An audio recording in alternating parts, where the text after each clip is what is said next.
Okay, here we are on Best Self. I've got some stories. One that I love about one person that you know who had his entire life changed by that question. Who are you at your best self? I have a story about one industry that changed their entire world by one question, and one team that pulled off one of the greatest games ever just by contemplating that question. Who are you at your best self? It's all happening right now on the R Zone. When you put your head on that pillow tonight, you've got one question. Are you glad you did, or do you wish you had? The R Zone with Coach Jim Stroker. We've all had people along the way in life who make a lasting impression. For me, one of those people was my high school basketball coach, Jim Stroker. He's coached hundreds of us teenage boys over the years and raised three of the most remarkable kids you'll ever meet. I have coached hundreds of thousands of games right on these fields right here. But there's only one game that truly counts, and that game is your life. And you will be measured in that game by how you respond. E plus R equal O.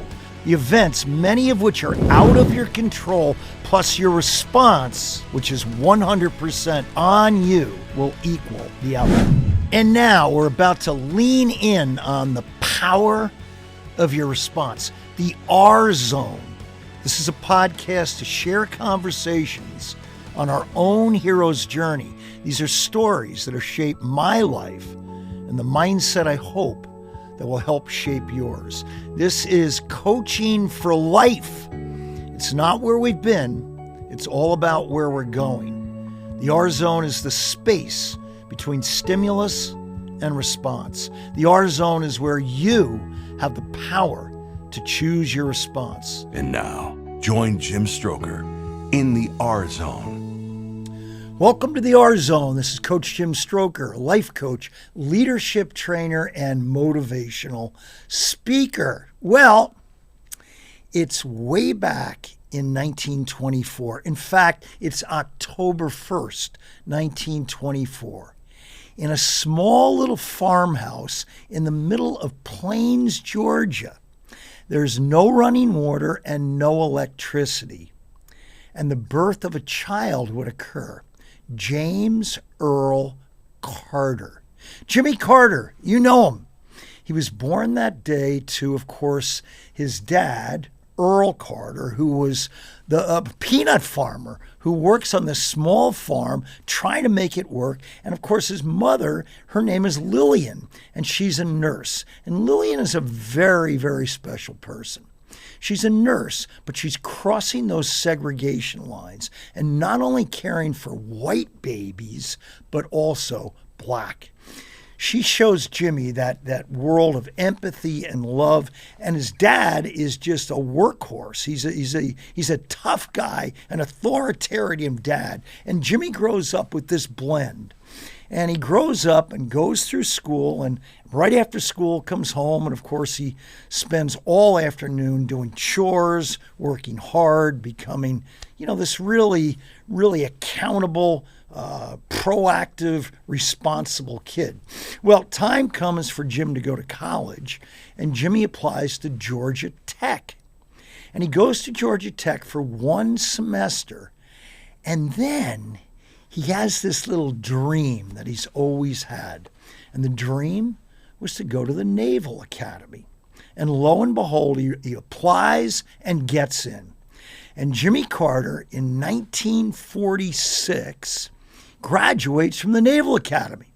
And he graduates number 59 in a class of 820. After he graduates, he works almost 5 years in the Navy in a plethora of different leadership roles until all of a sudden the opportunity came. The great Hyman Rickover, Admiral Hyman Rickover, is heading up a new naval nuclear submarine program where he wants only the elite, only the best to be part of that program. It was kind of like the NASA of the Navy with submarines. And of course, Jimmy Carter looks at that opportunity and he applies. Well, almost 200 applicants go through that process. And finally, it's time for Jimmy's interview. He goes in with Rickover, and Rickover grills him for at least an hour and a half on all the things he's done through the Navy, until finally he comes up with one last question. Mr. Carter, I see here that you graduated number 59 in a class of 820. Carter shook his head. He said, I have one question for you. Did you always do your best? Well, Jimmy Carter impulsively looked at Rickover and said, yes, sir. And then he thought for a minute. He paused. And he retracted that statement and said, sir, I did not always do my best. Well, according to the story, Rickover stood up, pointed at Jimmy Carter, and said, why not? And got up and left the room. And Jimmy Carter did not get into that prestigious program. He went back and worked 2 more years in the Navy until back home in Plains, Georgia, his father died, and he went back to work on that peanut farm. But that one question would haunt Jimmy Carter. That one question of, did you do your best? And who are you as your best self? Who are you as your best self? It kept playing over and over in his head until 1962, Jimmy Carter runs for Senate in Georgia. He wins. Then in 1966, Jimmy Carter runs for governor of Georgia and loses. But that question, what would you do as your best self when you lose? 4 more years later, in 1968, Carter would run again and win and become governor of Georgia. Well, you know the story. In 1976, a little kid that grew up in a farmhouse with no running water and no electricity in Plains, Georgia, would become the 39th president of the United States. And Jimmy Carter said it all happened for one reason. One question: who are you as your best self? Well, it haunted Jimmy Carter, but does it haunt you? Who are you as your best self? Well, it was way back on October 30th, 1935, and the armed forces had put out this giant government bid. They were looking for the new long-range bomber. They needed a bomber that could really do everything they needed in that military. And 3 aeronautical corporations put in for that bid: Martin, Douglas, and Boeing. They worked for months and months to create their best model until the day came and Boeing put up their Model 299 bomber. Well, all the dignitaries stood out there. They were all there in Ohio, and that to watch this incredible plane take off, and hopefully we're going to win that bid. And they all stood there, and the 2 best pilots in their whole program were there driving that plane. Anyway, the plane takes off out of the air, and all of a sudden, within a minute, it crashes, plummets into the ground. Everyone's shocked. The Boeing dignitaries said, we can't believe it. We did everything. What could have happened? Well, in those days, there were no black boxes, and they had no way of figuring it out. So for almost 2 weeks, they sifted through the rubble. They tried to figure out what had happened until they found it. They just forgot to release. They just forgot to release the elevator lock. A simple thing. And the elevator lock allowed planes to soar, to go up. Without releasing that, it couldn't take off. And they went back and figured out there was just too many things going on for the pilot to focus in on. Too many little things without a checklist. A checklist that would be used for every flight. And that checklist changed the aeronautical world. That checklist moved on to the construction community and in the medical community. And now, before every surgery, every surgeon goes through a checklist. Every pilot goes through a checklist. Now, do they do it when they feel like it? They do it when they feel like it and they don't feel like it. They don't miss a day. It's not like today, well, I didn't have time, I was rushed. If you want to soar, if they want to be at their best self, they have to go through the checklist. Well, this is great for aeronautics, great for construction, great for surgery. How about for you? What's on your checklist? What's on your everyday checklist? Hey, there's a great basketball coach. He was the coach of the year, SEC coach of the year for 3 years, and now he's at Maryland. His name is Buzz Williams. He's a master recruiter. What's he do? What makes him a master? He only recruits everyday people. He finds kids who make commitments. He finds kids who every day want to make a commitment to do what they have to do. So if you play basketball for Buzz Williams, you shoot 50 foul shots a day. Every day. No. Well, Coach, what about Thanksgiving? What about when it's raining out? What about when it's... Every day. Every single day. You get onto that court and you run those suicides every day. Well, Coach, what if I have a bad hand? Coach, what? No, you do it every day. Every single day. So, what's on your everyday list? What's on your list? Is there a chance that you make your bed every day? You probably do. Is there a chance that you brush your teeth every day? You probably do. Well, what if you just initiated in a gratitude list in your journal every day? What if you just every single day decided to do your 2 minutes of breathing every day? What would happen?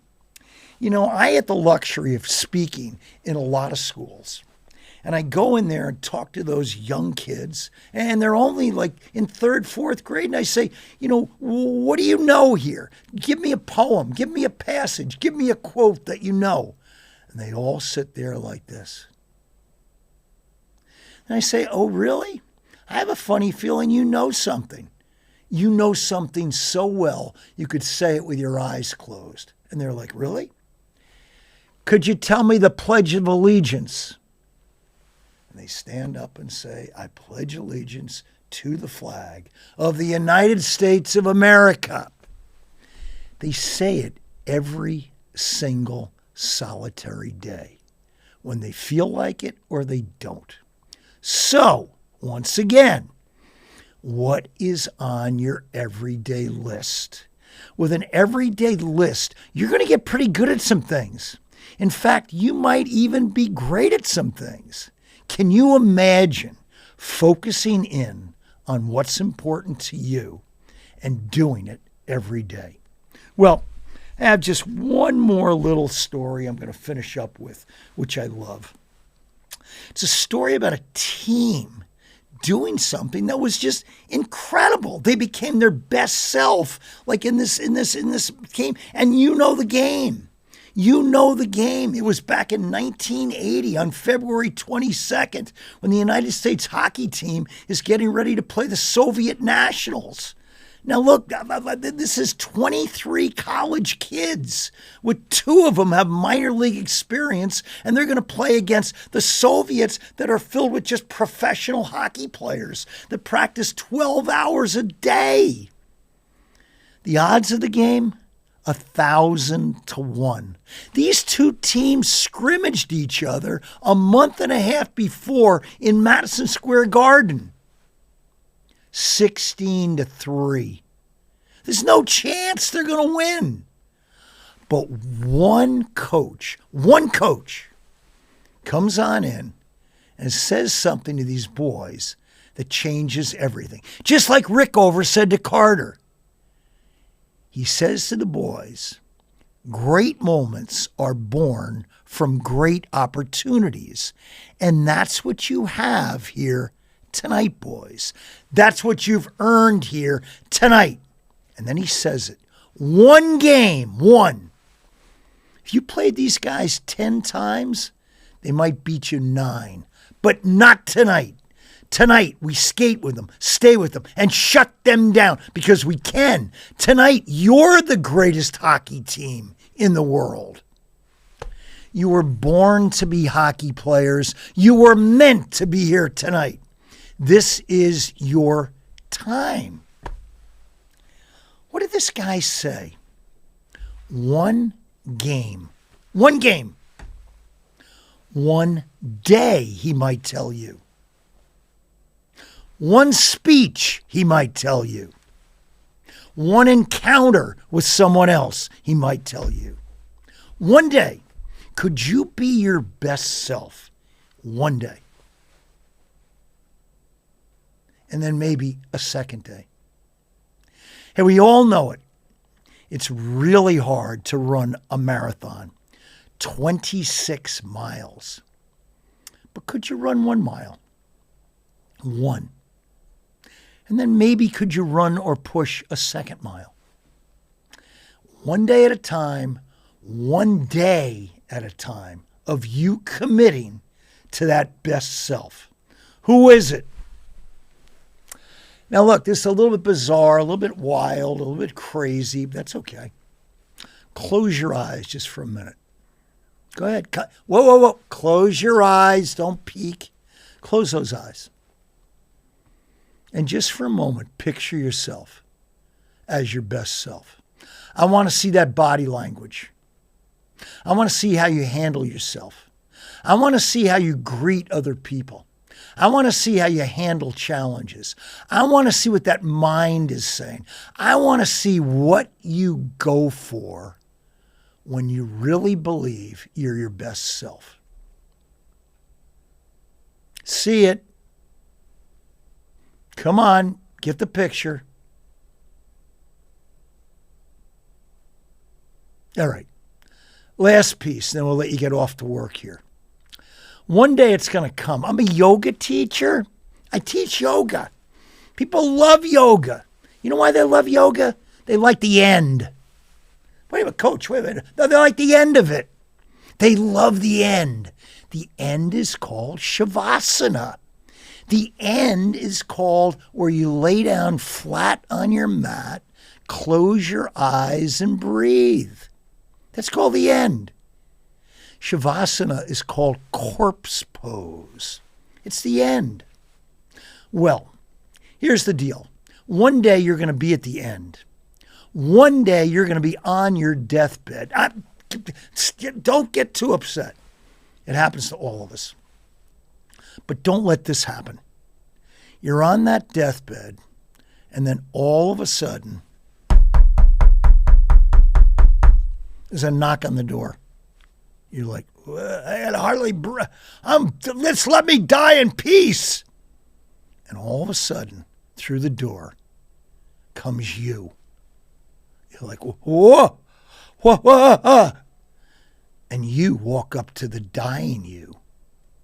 And you say, this is me. I am you as your best self. Oh my God. You talk about going to hell, and I hope you don't. You want to know what going to hell is? Seeing yourself as your best self. The self you never went after or became. Have a great day, and don't forget, you can dial me up, call up for life coaching, and most of all, bring me in with you and your people to inspire, give hope and inspiration or a spark. I want to work with you. Have a great day. Let's get you into the R Zone. Coach Jim Stroker has provided a bridge for inspiration and hope for people all over the world. Are you ready to transform your life and your leadership skills? Invite Coach Stroker to inspire your students or motivate your teams, offering personalized keynote speeches, dynamic workshops, inspirational life coaching, and comprehensive leadership training from Fortune 500 companies to students all over the country to nonprofits and individuals. Empower yourself to become the best version of you with Coach Jim Stroker. For speaking, workshops, training, or coaching, work with Jim Stroker. Visit CoachStroker.com to start your journey today. Let's get into the R Zone. For more, follow Coach Jim Stroker on socials. And be sure to subscribe to the R Zone podcast, available on all major platforms, including Spotify and YouTube.